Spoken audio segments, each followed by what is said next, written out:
Little storyteller. Blue was a fluffy golden retriever with big, kind eyes. He loved to watch the squirrels play in his backyard. One sunny morning, Blue saw a squirrel carefully placing an acorn on a mossy rock. It looked like tiny art. Blue wagged his tail. He decided right then, this was an acorn art competition. He found some soft green leaves, and with his gentle mouth, tore them into small metal shapes. Soon, other squirrels joined in. There was Squeaky, with his bushy tail and bright eyes, who made a tower of acorns. Nutsy, a small squirrel with quick paws, arranged his acorns in a circle around a pretty flower. Blue carefully looked at each acorn art piece. He sniffed them gently and tilted his head.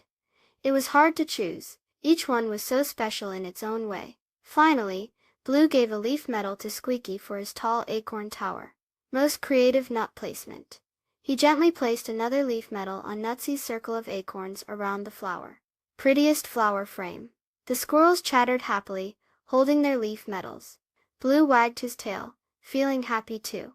He learned that day that it's fun to see how everyone can be creative in their own special way. Each squirrel's acorn art was wonderful, because it was made with their own ideas. Please subscribe. Thank you.